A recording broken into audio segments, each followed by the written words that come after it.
kuba Kabaka mulwadde era tetugenda kubeera very surprising nga Kabaka bamusse oba nga afudde.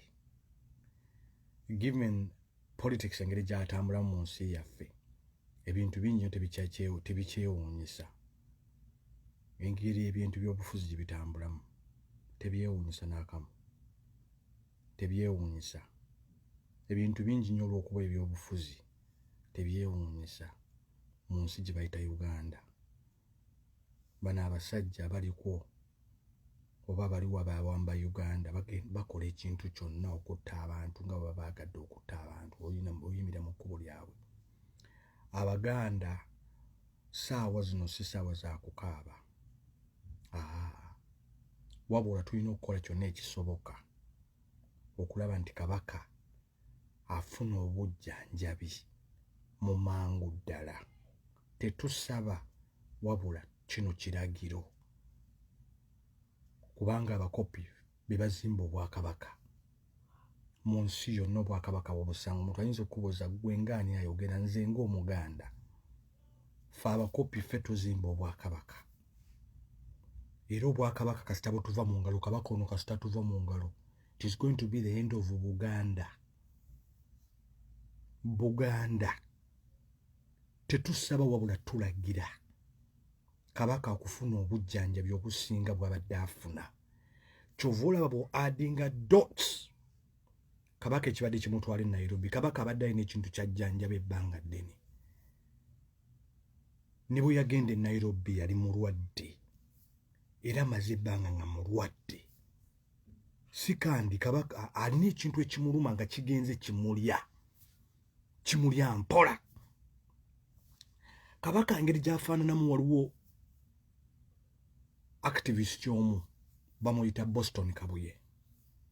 Bw'otunulira Boston Kabuye nga bw'afaanana talina njawulo na Kabaka. Saagala kubiteekamu kulowolereza. Saagala kulowolereza. Naye ekyo bwe kituukira ku Kabaka n'afaanana bw'ati, alina ssente, alina amaanyi. Olwo alaba vidiyo eno,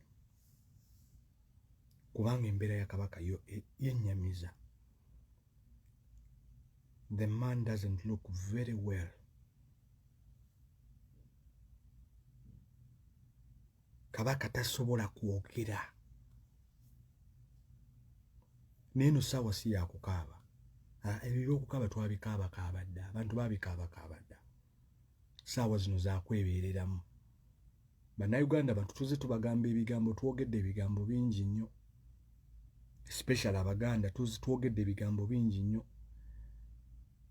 Ne bwe tunaba tetwegendereza, ekitta abantu kisukkiridde. Abantu abalina omugaso basukkiridde okufa. Yesu okufa, nze ndi musajja musiraamu, nzikiriza nti Katonda atwala abantu nga bw'aba yagadde batwala. Naye n'abamu tubali tubalaba nga babakuba amasasi ne bagenda, ripooti zaabwe tezifulumanga. Afande Kawesa yatugamba, Afande Kirumira yatugamba, bw'oyogera ofa ne bw'otayogera ofa. N'engeri amazima gatufuula ab'eddembe. Bw'oyogera okola ki? Ofa. Ne bw'osirika ofa. Ne bw'osirika ofa. Bantu bannyo bazze battibwa nga bw'oyogera ku gavumenti, somehow people are dying mysteriously.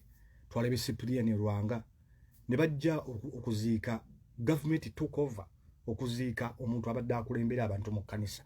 Cyprian Lwanga abadde atambula mbu nga takyalya mmere muki, takyali alya mmere, yali ya falling out ne gavumenti.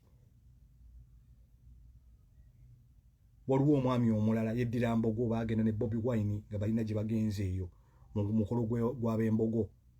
Omusajja ne babakubira tiyaggaasi n'ayitawo akabanga katono, omusajja oyo n'afa. Sibamanyi oba bayita ba bishop oba bayita ba cardinal oba ba sosodoti, whatever it is. Naye abakulembeze bangi nnyo babadde bajja bafa. Abantu bafa mu engeri tategeerekeka. Era nze Kabaka mmuteekamu abo abantu abamu ssaawa zino, I would not be shocked nga tuzuukuse ku makya ne tumala omwezi mulamba nga tetumanyi Kabaka oba yafa oba gyali oba alina kyakola, waliwo kigenda mu maaso. I would not be shocked.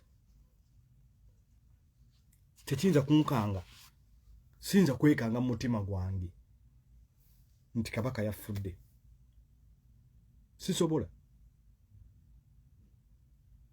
Bannayuganda tulina okwebeereramu. Bano abasajja be twogerako b'amaanyi ddala nno, b'amaanyi. Yes, basajja b'amaanyi ddala. Kabaka si muntu wa bulijjo. Kabaka talinga nze nti nze njakera ngene nkole shift nkole emirimu nfune ninde okunsasula ntwale nga teri muntu ankwatamu. Kabaka muntu mulala. Is not an ordinary, si muntu nti wa bulijjo. Musajja bamuyita Bishop Kaggwa. Abantu bazze bafa. Naye nga muli bw'oba otunuddemu eno programu y'abakanywa musaayi. Kanywa musaayi nze kyemmanyi ali mu kutta abantu bato bonna.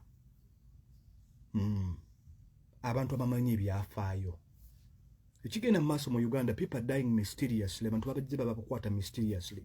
Uganda tewali kintu kikyali kipya. Teri kintu kipya kiyinza kuddawo ne kikwewuunyisa nti ekyo tekisobola kukolebwa. Everything is possible in that country, within that system. Tewali kijja kutereera nga NRM temaze kuvaawo. Tebakulimba. Amalwaliro tegejja kutereera, ebyokusoma tebijja kutereera. Tewali kintu kijja kutereera. Okujjamu ng'obukulembeze bumaze okukola ki? Obukulembeze bumaze okukyuka. Naye ng'abantu ffe kennyini, ffe tukyusiza obukulembeze obwo na mutima. Ate Buganda, kasita Kabaka agenda, kwaba babbi abali Emmengo. Obwakabaka muweerabire, Emmengo mugyerabire. Ababbi bali Emmengo awo.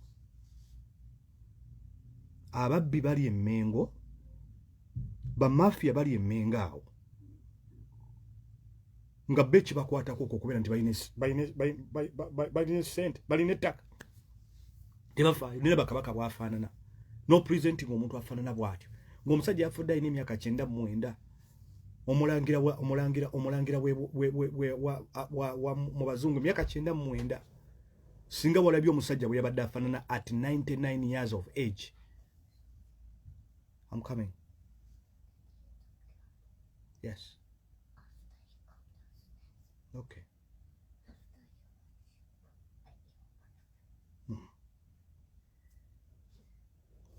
Mumpe dakika yangu.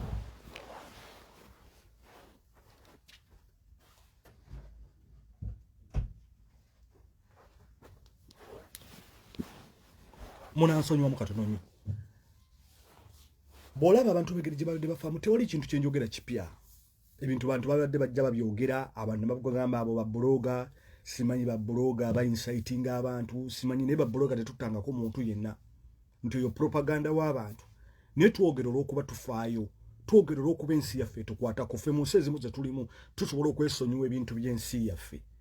Ne tubeera nga tuli bulungi kubanga abaana baffe bazaddwa mu system zino, tubeera wano, tuwangaalidde wano, ffe bye Uganda ne tubivaako nga tebitukwatako. Naye waliwo kintu ky'olaba nga kya buntu. Kubanga ffe existence yaffe Katonda okututeekawo yatuwa kibayita obwakabaka bwaffe. There is a reason lwaki tulina obuwanga bwaffe. Kyekituwa pride. Kyobola nze ng'omuntu sobola ku apologize nga kubeera mu Buganda. I can never apologize okubeera nti ndi Muganda. Nesinza kulaba muntu gwendaba gwempa ekitiibwa. Omuntu gwempa ekitiibwa ng'afaanana nga bw'olaba Kabaka oyo bw'afaanana. Mboyo Kabaka nga bw'afaanana. Alinga gwe baggyemu ebyendo omusajja omukulu. Alinga gwe baggyemu ebyendo omuntu ow'ekitiibwa. Si muntu nti wa bulijjo. Naye ababbi abali Emmengo awo. Mutebi bw'agenda bw'ati. Kabaka Muwonda Mutebi bw'agenda bw'ati. Nabagamba nze obwakabaka bwa Buganda mbuwadde emyaka 10 nga system eno ekyaliwo. Tugenda kukomawo nga tuli ku internet mujjukire mugambe nti waliwo abasajja bayogeranga. Wajja kuba tewakyaliwo bwakabaka kubanga obubbi bungi, abantu bonna buli muntu abbamu kiki, buli muntu atwala kiki. Ensi abantu baagivaako. Kubanga okuva ku top abantu bonna babbi, okuva ku muntu akulembera eggwanga, abantu bonna babbi batta. Ensi etali mu nsonyi nti omuntu gwe bakwatidde nga tulaba ffenna be baakwatira ku kamera. Ne bajja ne bakugamba nti Nubian Lee bamukutte n'amasasi g'emmundu nti bamuzizzayo ewaka nga twabalaba ku kamera. ne balwa babbi abakwasi b'abakazi we bali ababbi b'essente abantu ababba essente nga zirina okuyamba abantu. Musajja Museveni omanyi bagamba Kabaka mwako Museveni yayogera bw'ati akatambi kano njagala tukabazanyiremu tukajjukiremu yagamba nti politics is about okutunula muki is about okutunula mukamwa. Bino bigambo tetwali byaffe byali bigambo bya Museveni ng'abyogera mbu Obuganda kambazanyire katambi kano muyinza okuba mwakeerabira kandemu nkabazanyire mukalabe kubanga butandika ku addinga dots. Museveni bw'aba ayogera ebintu bya Museveni omusajja oyo kanywa Museveni bw'ayogera ekintu yagamba ngenda kumalawo group ya Kyagulanyi yonna. Group yonna ngenda kugimalawo. Tewali kintu Museveni kyamanyi baganda kye basinga kwenyumiikirizaamu nga Buganda. Museveni akosa tactic bagita isolation. Once you isolate your opponents, you make them weak. Echachimanyi amanyi bwe gava ku kintu abasajja kye bazimba tebayijja ku sparinga muntu yenna baagala kulekawo baana bato bavubuka bato kyovoola nti kibasanyusa nnyo okubatwalira abantu abatagenda kukola bajja okubuzawabuza abantu bapolitician be Uganda abasinga bonna 99 abasinga tebakolera abantu bayaaye bonna basinga bayaaye. Muntu ajja kuva yakugambe bapolitician bajja kuva bapolitician bameka mwalabi nga bali concerned ku kikwata ku Kabaka politician ya Baganda bameka mwalabi n'avaayo buli muntu agamba sijja kukyogera ka basajja bampola sente sijja kukyogera kwajja kuba ne bw'otoyogera ojja kufa ne bw'onoyogera ojja kufa okufa kuli nga bwe wazaalibwa era bw'ojja okufa. Bino tebikyali muntu gundi ya no bw'oyogera ojja kufa ne bw'otayogera ojja kufa. Naye okubeerawo okwo mu nsi gy'obeeramu ensi gy'obeeramu ekusanyusa. Abo Kabaka gw'olaba w'amaanyi gw'oli munafu nnyo gw'olinga bw'olaba nga kamunyeera. Abakabaka b'amaanyi. Kabaka alina eddoboozi ne Kabaka okumulaba nga n'omukka gwennyini tasobola kussa. The man was even olaba nga he's trying to grasp ng'alinga bw'olaba kimmungu alina kugamba nga gwenna olinga Kabaka wamulabi nga I feel nga alinga bulaba mungu omuntu kubaza nga tasobola kwogera. Bibya Kyanjo bye bimu. Kyanjo was speaking normally. Kyanjo bamutekamu akuuma katalina kwogerera mu kuuma. Omumwa gwazi bagwadde ne weeguti. Abantu bazze babakuba amasasi nga tubalaba. Tuwadde abantu bakubibwa amasasi Uganda nga tubalaba. Omuntu ayogera ko bwogezi bwe nenda babbi ba ssente bwe bali awo. Abakwasi b'abakazi bwe bali awo. Eyo system tekyali mu kyansonyi. Bakebedde mmotoka ya Bobby Wine just a mere car nebaleta abantu abampya abawavu nga bakebeza na torch ng'oyinza okulooza nti banoonya oba banoonya mpiso. Ekyo kikulaga bulazi nti ekintu kyonna kyethreateninga existence ya system eno kirina okugetinga destroyed. Museveni yayogera n'agamba ti group eno ngenda kugimalawo. Nayogere ku Kyakabaka kanjibazanyire. Museveni yayogera mu bigambo bye mwena mwakala bakatamine nino okukazanya butayogere tujja kufa ne bwe tunasirika tujja kufa. Kakati what's the point kusirika? What is the point?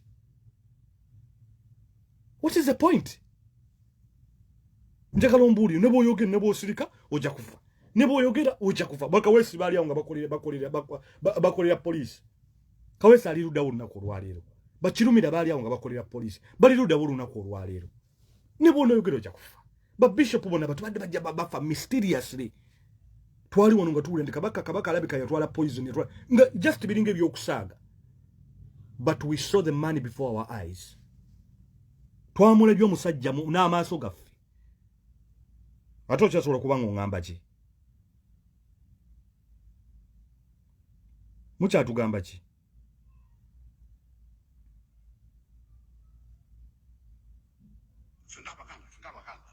We shall crush those enemies as we have done in the past. You preach your nonsense, we shall answer you by what?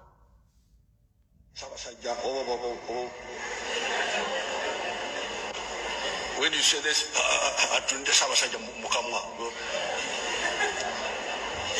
but politics is about to Mukamwa. Now if you say, we shall crush. We shall crush those enemies. as we have done in the past. You preach your Kabaka. We shall crush those enemies as we have done in the past. You preach your nonsense, we shall answer you by one.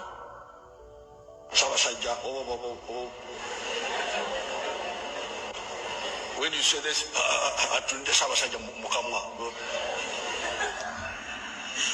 Abaganda balina olugero lugamba balugera ne bagamba nti gwowonya eggere ebiseera ebisinga yali kusambya.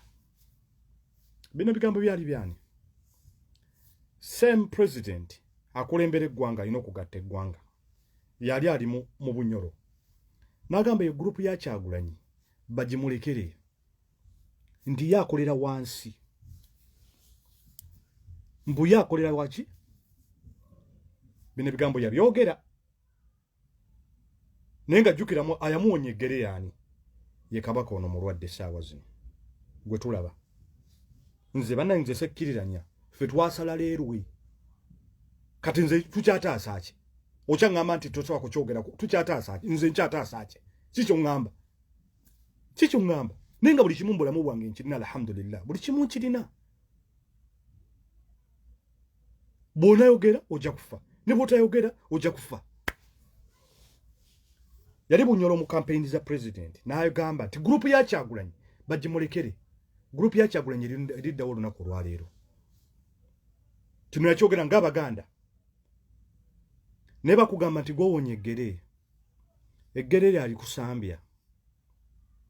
Gwowonya ki? Gwowonya eggere yali kusambya. Abaganda baalugera. Museveni thinks he's some sort of Masih Dajjal. Museveni tulina omusajja bamuyita Masih Dajjal. Katonda yamwogerako mu Quran. Kamala byonna n'abantu be batta ne tuziika ne baba abantu obutwa ne bakola abantu buli kintu kyonna kyonna kye balina okukibakola. Guno mwezi gwa kusaasira. Tewanze siri fired up. Normally I'm very aggressive. Ndi muntu ayogeza energy. Sitera kubeera bujja naye waliwo ensonga ezibeera mu nsi yaffe nga tulina okuzoogerako. Ffe tetusobola ku apologizinga kubeera Baganda. Tetulyetonda kubeera Baganda. Tetulyetonda. Tetujja kwetunda ate nga tuli b'amaanyi. Tetujja kwetonda. I will never nze to apologize okubeera Omuganda. Kubanga mbandi nga sinaba kubeera Munnayuganda nsooka kubeera Muganda. Nsooka kubeera Muganda. I will never apologize okubeera kyendi. Twagala nnyo abantu, tusembeza abantu. Ng'Abaganda ng'Obuganda busembeza nnyo abantu. Tuwasizza abantu abalala. Sigezaako kwensitinga oba kugeza kuteekawo mbeera. But I'm speaking the fact. Njogera mazima. Gwe weekube mu mutima omuntu alaba video yange eno. Olowooze omusajja ow'amaanyi gw'olabako, Kabaka wo gw'olabako, oyo Kabaka wo gw'olabako. What do you feel in your heart? Kiki olowooza mu mutima gwo? Abantu balwala bagenda okuzaala ne babateeka ku nnyonyi babatwala e Germany. Nti muwala wa president bamutadde e Germany. Ekyo kyokka government okukikola kitegeeza nti mufairinze abantu. The fact nti mukyakwata abantu bammwe ne mubatwala mu nsi endala nga mmaze emyaka 3 mu buyinza 35. You cannot even have a system esobola okulabirira abantu. 35 years we have not had a war. What does that say about that, about your health system, about your health care? Everybody gets sick. Lukwago, same thing. Abantu bonna bawulira bonna bawakanya government. Mysteriously balwala. Obulwadde obutategeerekeka. Mysteriously bakola ki? No, mysteriously bagenda bafuna obulwadde obutakola ki? Obutategeerekeka. Tebutegeerekeka obulwadde bwe balwala. Naye gwe nga government badde kulembera abantu emyaka 35 okuba nti abantu n'elunaku lwaliro twagala kujjayo Kabaka waffe omutwala in a better healthcare system. It's already a failure. How can you secure people's futures? Nga tolina healthcare system esobola kulabirira abantu nga balwadde obulwadde bwonna. Chovola babo adding a dots boti eza Kabaka. That is why no wonder the man has been going away. He has not been shown in public. Naye ka pressure kabadde kayitiriddemu nga Kabaka alina okuvaayo. ka pressure kabadde kayitiriddemu nga Kabaka alina okuvaayo naye ng'okuvaayo kwa Kabaka ng'omuntu alaba vidiyo eno kukuwa kyakuyiga ki? Okuvaayo kwa Kabaka kukuwa kyakuyiga ki? Kabaka embeera gy'alimu ekuwa kyakuyiga ki? Omanyi twolebera nnyo ebitukungulu ku surface kuno abantu bajja ne banyumirwa omuntu n'obeerawo n'ogamba nze sijja kwogera ku nsonga ezo bwe naazogera ku bajja kunzita ne bonna batoyogedde era ojja kufa. Death is guaranteed upon every soul. Ojja kufa. Abantu bafudde mayumba ne bagaleka ensente ne bazireka ne bw'otoyogera ojja kufa ne bw'onooyogera ojja kufa. Kati kisingako okubeera nti obeererawo ku mazima. Tewali muntu ali safe mu Uganda. Nobody is. Tonnaba kulwala naye ojja kulwala ogende mu ddwaliro ng'omusawo akujjanjaba taliiyo.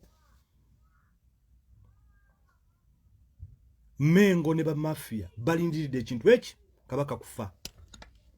Nothing else. Kabaka kufa buli kebagabane kubanga Kabaka abadde alina byayinza okubanga alemesa ebintu ebiriwo. Buganda, if it wasn't for Buganda, Museveni would not be in power. We will never apologize for being Buganda. Never ever. Tetuli etonda, nze siri etonda. Kubanga kyendi munatutamu bameka. Tetusobola kuggwayo. Tulinga butoke twatambula ensi yonna. Oluganda okuva nedda. Ekitiibwa kya Buganda kyava dda. That song has a meaning. Ekitiibwa kya Buganda kyava dda. Once they take out the Kabaka bwe bap. Bamafia bonna bali emengo bonna. Kubanga bamafia mwe bali emenga awo. Ba enemies baffe. Abakule kubanga oyo Museveni tayinza kwekuumira mu buyinza yenga Museveni. Alina abantu abali emengo. Kuba bakimanyi. Ogwo omutayimbwa gw'amaanyi nnyo ku byobufuzi bwa Uganda. Omutayimbwa gw'emmengo. Gw'amaanyi nnyo.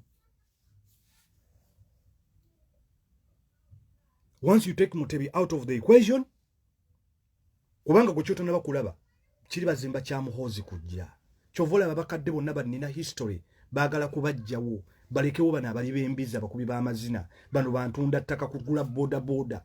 Gavumenti enyumirwa nnyo ya bamafia okusigaza abantu abatategeera, abantu abatasobola kwerowooleza. Gavumenti ekyagala nnyo ekyo bali mu kukolera mutabani wa mukulembeze kujja. Bayina okwera kila kintu yote kubanga musanvu amanyi kanywa musaayi amanyi singa mutabani ajjanga mulimu abantu bana abakulu ekintu kyabwe tekijja kutambula. Bayina okwera kila muntu yote. Bayina okwera abantu bonna abakulu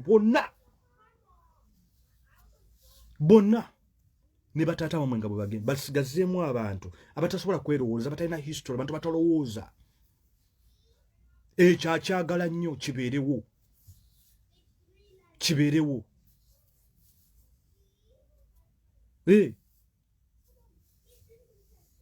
Eno gavumenti yakyasinza okutta abasiraamu. Teri gavumenti esse Uganda, teri gavumenti esse abantu abasiraamu tufudde mu gavumenti eno. Abasiraamu bali eruzira abatalabangako na kye bayita judge. Ensi erimu obwenkanya. Omanyi abasiraamu abali eruzira nga tebalabangako judge. Teri ddiini esinze kufiirwa abantu nga basiraamu. Laba ekiri ekibuli olunaku olwaleero. Muzaata we ba yagenze. Abonna abantu babadde balowooza nga bantu boogera bantu boogezi balina amagezi. Muzaata Kini Kalisa kati laba ekiri ekibuli. Laba ekiri erubaga. Laba kiri Mengo kati Mengo wetuli kati. Eyo Mengo bajja kugisensera yonna kubanga yajjula ba mafia. Bali ku mpiso. Bali ku pisto. Wabula ng'ekitawanya ensi kiri kintu eki. Bantu kugeza kuteekawo kye bayita dynasty. Nze bangamba ekintu kimu nga ndi mwana muto. Bw'obanga okola ekintu toweetiririra nga yimirira oyogera ekintu ky'olina okwogera stand as a man.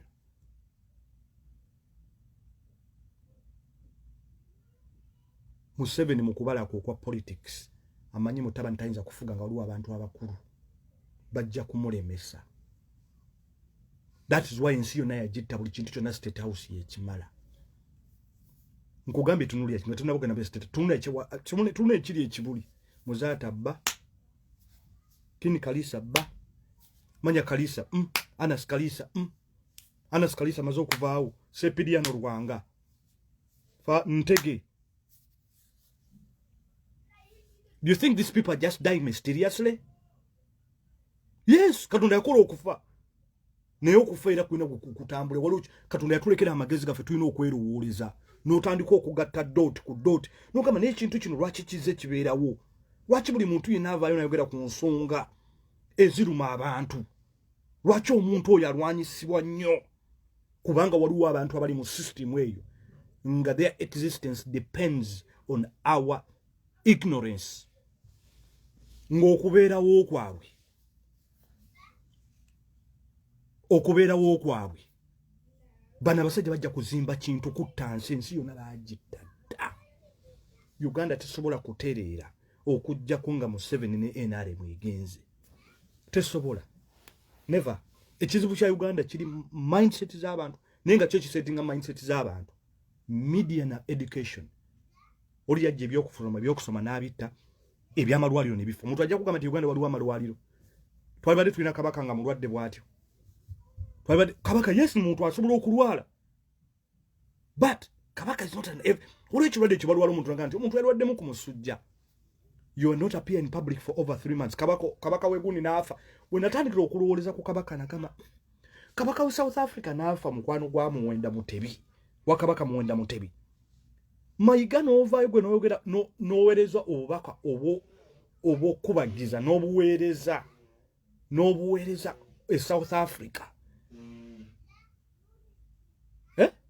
Obubaka obw'okubagiza Kabaka owe South Africa gwe Mayiga n'ovuvaayo n'obuweereza ninga Muwenda otandika okuadinga atambula afuluma nonanka okulema newe nalabye omusajja eggulo nawulidde ng'omutima gwange gwenyimadde.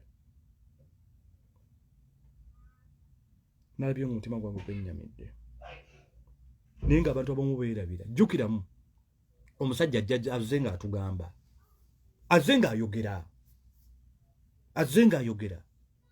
bigambo bibi nabya byogera ku rekodi kwebiri bibi. Funga Baganda, we shall crush those. Funga Baganda,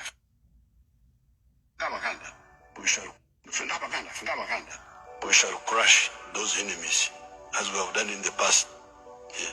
You preach your nonsense, we shall answer you by what?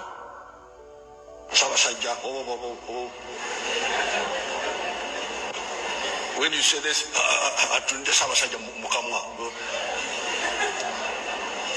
but politics is about to Mukamwa. Now if you say, Funga Baganda, we shall crush those enemies. Kati gw'omuntu ali awo ng'obadde owuliza video yange olaba ebigambo bye njogerako. Oyinza okuba oli bulungi.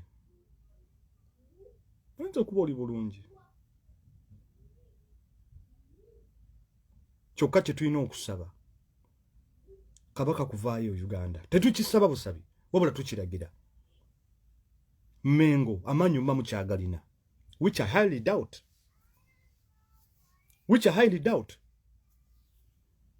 Bwe mmanga amanyi mukyagalina, Kabaka bamuteeke ku nnyonyi kitaliiwo. Kabaka services zonna azirina, center azirina. Kabaka asobola okuflying on a private jet to any destination in the world, any destination, to a better health care system. Oba German, oba Bungereza, oba mu America, oba Canada, any destination. Ne bwatukema bukemi nga tetumanyi Kabaka mugagga ntalina ssente. Trust me, Baganda will look after their king, will foot his bills with pride, with dignity, with honor, without hesitation.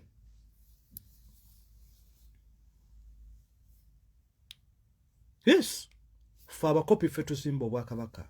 Tojja kumbuuza mbu ate ki. Ffe abakopi ffe tuzimba. We are the Buganda kingdom. This is the kingdom. You are the kingdom. There is no any other kingdom. Eri establishment nga bonogamba nti waliwo government nebeera y'abantu ng'ekola ku nsonga z'abantu ku bintu by'abantu. Fe ba kingdom. Without us the kingdom can't be there. Tesobola kubeerawo tebeerawo etya. Atebeerawo etya. We can look after our king with dignity. Nga teri muntu yena atuforcinga natuforcinga. Let Kabaka say the word. Agamba Buganda. Nzuno munzija njaba olukolabe.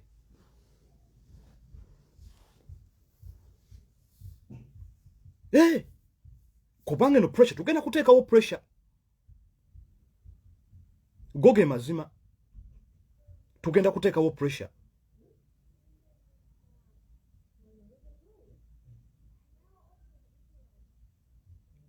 We are going to start pressure. Goge mazima. Nebo sirika ofa. Nebo yogera ofa. So, ate this is not a time to cry. Abibyuka abantu abikabyedda mitima kati gyakalubadda. Muzajja wuno on record Museveni abyogera. Fenga Baganda. We shall crush what? Those enemies. What makes us enemies? Because we love the king? Because we protect our king? It makes us enemies? Because we protect our king. We love our king. You will crush us because we love our king and respect our king. I'm not the one saying these words. Museveni is saying these words. And this is the head of state.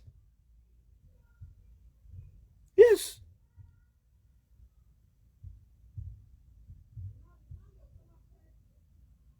I'm not the one saying these words. It is fact the man is sick. It is fact that Museveni said those words. Yes. Before we are Ugandan, we are Baganda, we could never apologize for being Baganda. Never. We are the most hospitable. Fe tusingo okusembeza abantu mu mawanga gonna. Fe. You live on our lands, you eat our food, you do everything on our land. And we shall never apologize. Never. Ate bwe kituuka ku Kabaka waffe. That is something else. Buuza amini oba abantu baamini ki kyatuuka ku obote bakubuulire. Abantu bakyawo obote lwa Kabaka. Abantu bawagira Museveni lwa Kabaka. Museveni olutalo lwali tuganye. It was the king, Ronald Muwenda Mutebi, that came and convinced Baganda. Let us help the man and push this thing out. What Museveni now is doing, Museveni agambe yakolera mu kibaita isolation. Eyo bagiyita art of war. You isolate your opponent and make them weak. And that is exactly what is being done to Kyagulanyi today. Whoever is trying to isolate Kyagulanyi is not an NUP supporter and you are supporting a change. Because if you isolate Kyagulanyi from you make him weak. Simple common sense. Simple common sense. You isolate them, you make them weak. Museveni has always done that. That is why we're able to I'm going to destroy Kyagulanyi's group. I am going to defeat that group, Kyagulanyi group. Why? Because these are young people who have stood up for their right. Why are you going underground for what? Why can't you be overground and we discuss ideas? Netwogera ideas. Netwogera what show your resume. Let Kyagulanyi also tell us what he's going to do. Why destroy him? Because he represents a different alternative than you have, a different opinion. He has different opinions, political opinions from yours. Why?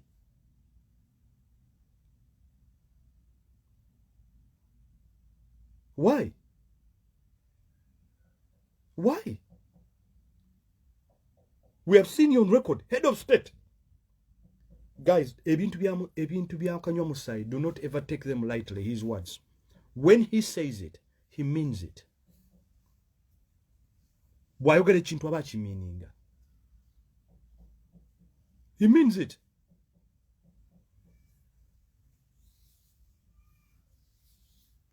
Abambejja n'abalangira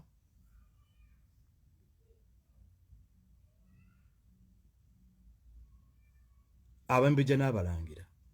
This is your time to prove, because this, we will not be shocked nga tuzukusa ku makya nga Kabaka afudde. Oh, it won't shock anyone. It won't. Tekina muntu kwekigenda ku shockinga n'omuntu nogumu, because tulaba, we see it.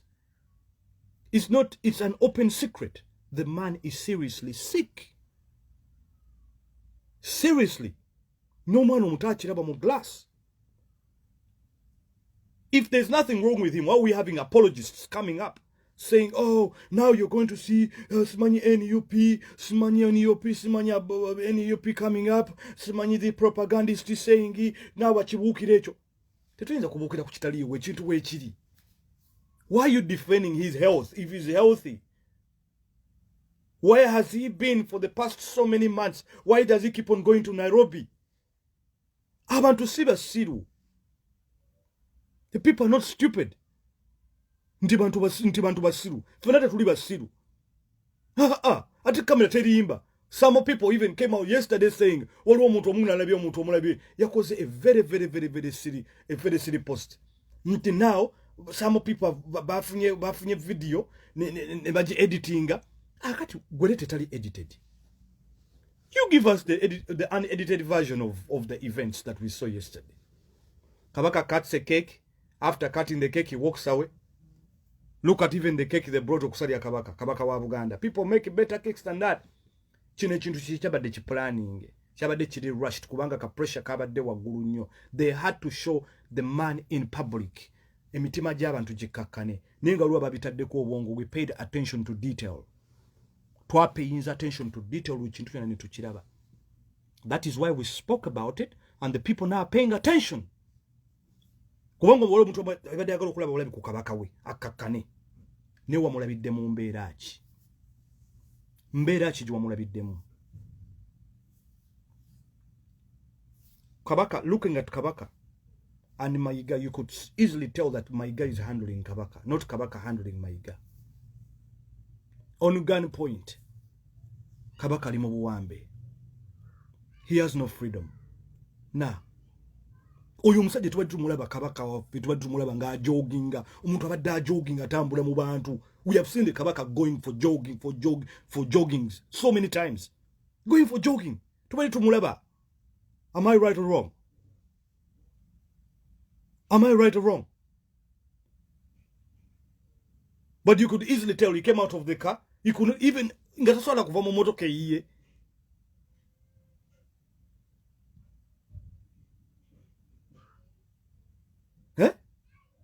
You can't even come out, the man can't even come out of his own car. Zembagabi, you could tell that Mayiga was handling the Kabaka, not the Kabaka handling Mayiga. They're all on gunpoint. All on gunpoint.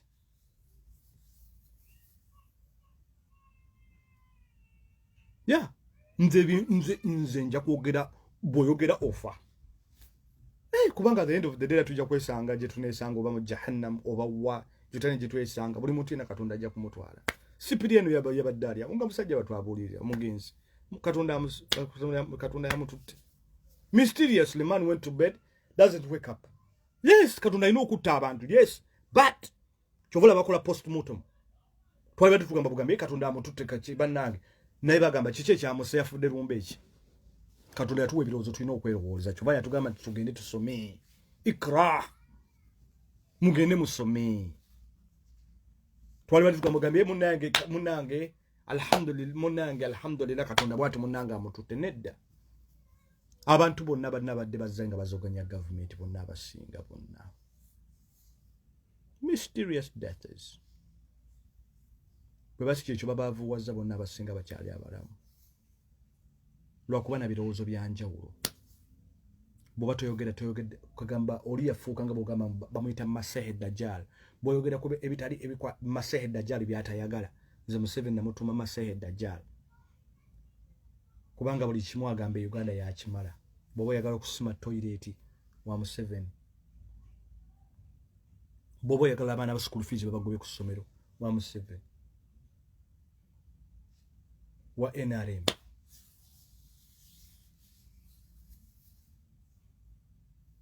Yes. Bw'oyogera ofa. Bw'otayogera ofa. neffe tuli bakufa okufa kujja kutusanga ne mu buliri bwaffe naye ogenza otya bw'olaba ku kintu ekitali kituufu olunaku lwotandika okulaba ebintu byolina okwogerako ebyomugaso n'otandika okusirika lwe lunaku lwofa buli lwolaba ekintu ng'olina okukyogerako ng'olina okubaako ekintu kyokola kubanga ebintu byonna biri mu kubeera kuyimusa bwongo bw'abantu subconscious mind sina kyenjogedde kipya bintu byonna byenjogedde bikadde abantu babyogedde dda naye lino ddoboozi lyange eno analysis yange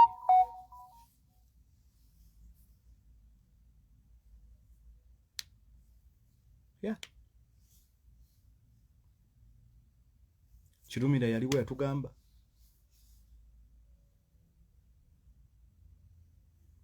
Kayihura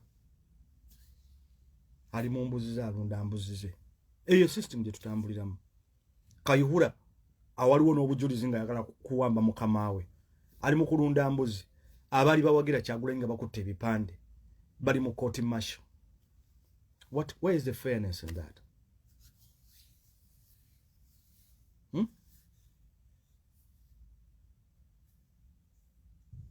Yeah. Where is the fairness in that? Oli ayagala okujja ku government nga n'obujulizi babulina. Alunda mbuzi alina n'emmotoka eri emulabiri emuwerekera abali bakutte ebipande nga bawagira Kyagulanyi. Babakwata ku kamera ffenna nga tulaba. Olunaku olwaliwo ne bakugamba nti ate babakwata babasibye nga bagezaako okuwamba gavumenti nga bakozesa amaanyi.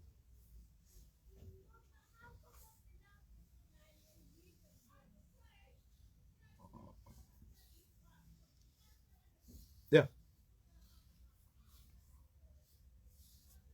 Amazima gajja tufuula ab'eddembe. Nze ebigambo ebyange bikomye wano. Naye kyonna kye kiri Katonda atusaasire.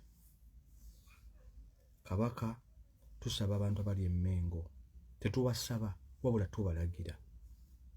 Abakwatagana ku kakiiko akalina okulabirira omutanda.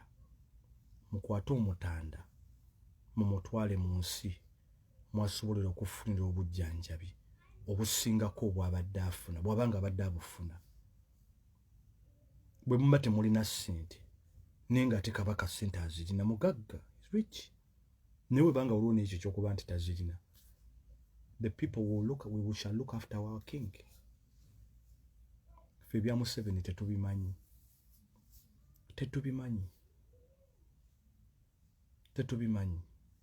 Tumanyi Kabaka waffe.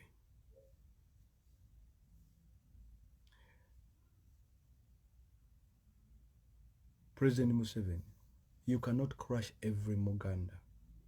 You will not kill all your opponents. Not everyone will support you or support your agenda. You cannot imprison everyone. What you are doing, Mussolini did it. Faraona did it. Hitler did it. Gaddafi did it. Where are they now? They went to meet their creators. Where are their families? Dead, gone.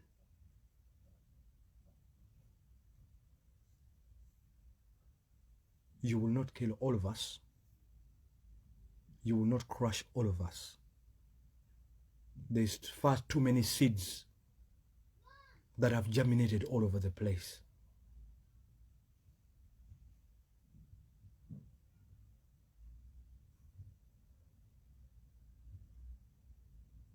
Have a blessed day. May God have mercy on our king, our country, and may he give us the best out of all these situations and bring justice to those that are imprisoned in prison.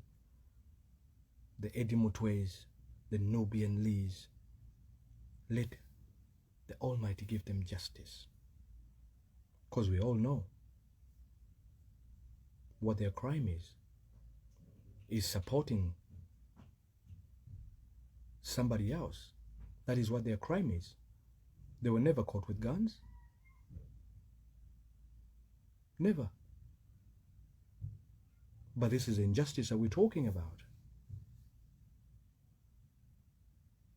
There is no worse injustice than that. Getting arrested and imprisoned for a crime that you never committed. As a leader, you're supposed to bring everyone together. The young, the old. But as a leader, what you've done is dividing the nation, dividing the country to better your agenda. Some people support you, and some other people don't support you. We should compete by the ideas. I'm sure you don't have any left.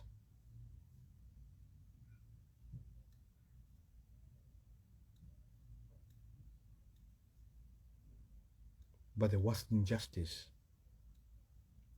is putting innocent young people in prison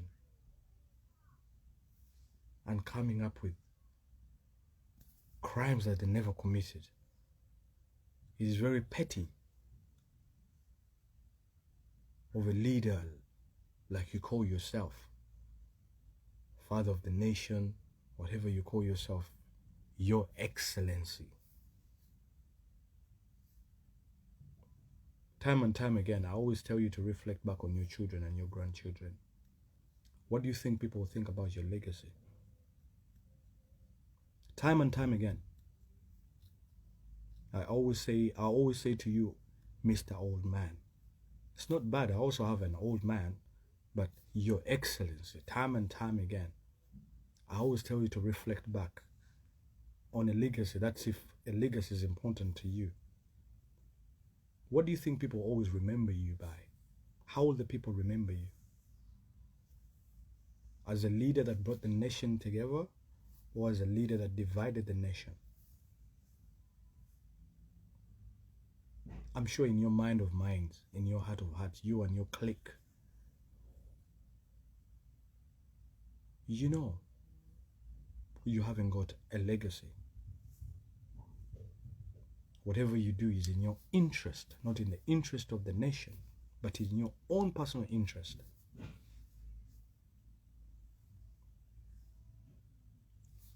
May God be with us, and may you have a blessed day for God and my country.